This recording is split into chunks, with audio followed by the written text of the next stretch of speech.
Hey, Dr. Fred, TMT. Hey, you know what? I'm just like you. I'm a human. I'm a soul on a human journey to fulfill the purpose, and I help others become conscious of their divinity so you can fulfill your purpose too. So, I have a question for you. Are your scars on the outside or are they on the inside? So we think there's the mantra that I am who I am because of what I've been through in my life, right? That means every life experience determines my identity. So have you ever had a surgery, stitches, cuts, scrapes? I mean, we all have scars on our body because we go through these physical experiences in life, right? I got 3 stitches here when I was 8 years old because I got hit in the face with this big old branch while I was playing Army. You know, I broke my collarbone from eating, crashing on my skateboard when I was 14. I broke my knuckle right here, kickboxing, hit somebody in the back of the head and broke my knuckle. I have an ACL reconstruction right here, see that? Because I thought it was a good idea the first time I wanted to do a helicopter at 360 in the air that I'd fly off this 10-foot jump, landed, boom, tore my ACL. I have 2 hernia operations. Nope, not going there. Nope, I know you guys are going, stop right there. Okay, so I have 2 inguinal hernia operations from being a meathead and thinking I can lift too much. By the way, some things never change. So what's the whole point? Man, we've been through this battle in life, but do we identify, am I these scars? Am I these surgeries, or is that what we've been through? The problem aren't the scars that we can see. The problem is we identify with the scars that we can't see. And those can be the scars in our heart and in our mind. And because we feel it in our body, we think it's true. But who are we really?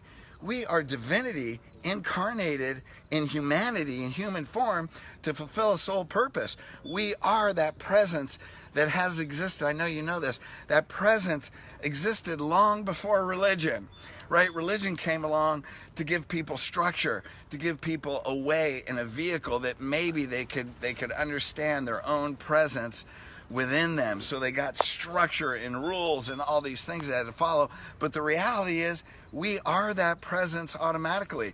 And our purpose is actually to transcend religion and transcend those rules and be consciousness. We can use religion as a tool to become consciousness of that presence of who we are. And we're created to fulfill a purpose. So guess what? You're perfect just the way you are. There's nothing wrong with you. There's nothing missing.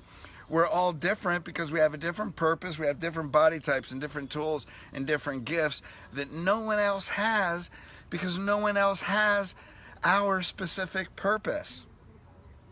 So this is like driving a car. We get in our car is a vehicle. This body is our vehicle.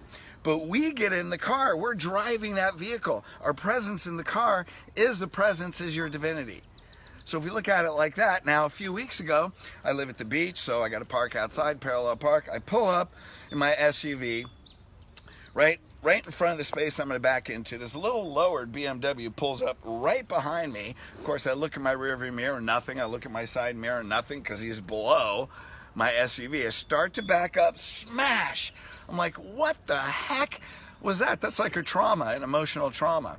So I get out, and I see this BMW that I didn't see. So the guy gets out, and I'm like, dude, did you see me backing up? I'm pointing to the space that you're right next to, right? I go, did you think of beeping your horn? No. Really? Okay. Well, you see, I thought you were going to stop. So what do? We go through these traumas. That crash is like a trauma in a relationship.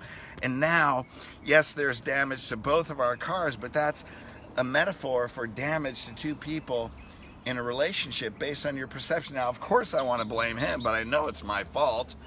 So fine, we pull over, we exchange information. Like, you know what? We're both pretty light about it. This stuff can be fixed. That's not my identity. Didn't ruin my day.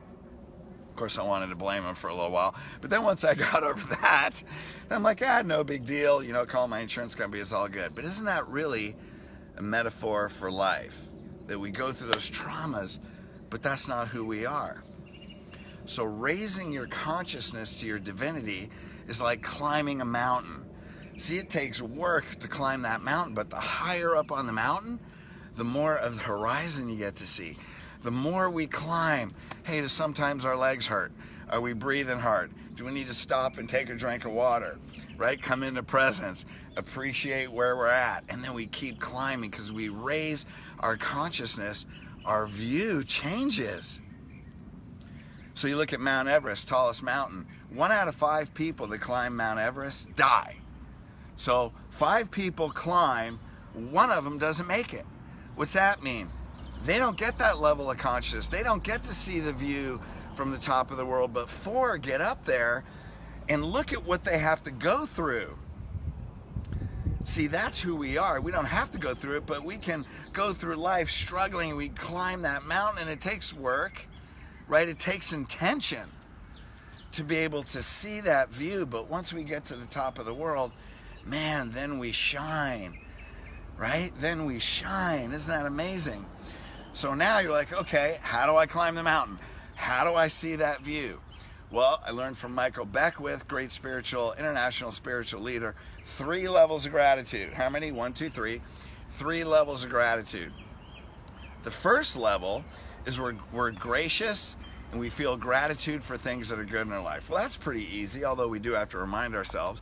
We say, you know, these things are good. I'm grateful for this. I'm grateful for my relationship. I'm grateful for my house. Grateful for my car with a big ding in the bumper now. I'm grateful for all these things. Okay, that's pretty easy, but you do have to remind yourself. The second level is a little harder, being grateful for the challenges in your life. Oh man, I gotta do that. Now what's that do?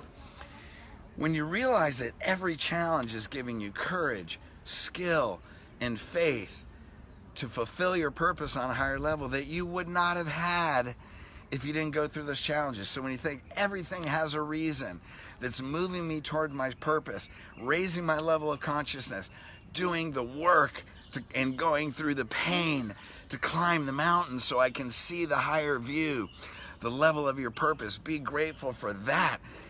Be grateful for the pain you go through to see the view from a higher perspective. What's number 3? Get this one. Being grateful for no reason at all. Okay? But what's the best reason? The best reason is that's who we are. We're peace, we're joy, we're gratitude. And it seems like I'm just gracious for no reason. But that's the best reason. That's the irony. It's the best reason of all. Because that's who we are. We're divinity expressing in humanity. And when we're grateful for seemingly no reason of all, the face of God comes through our face. So when we look at another person, they see the face of God in us, so they can see and feel it in them. That's your purpose.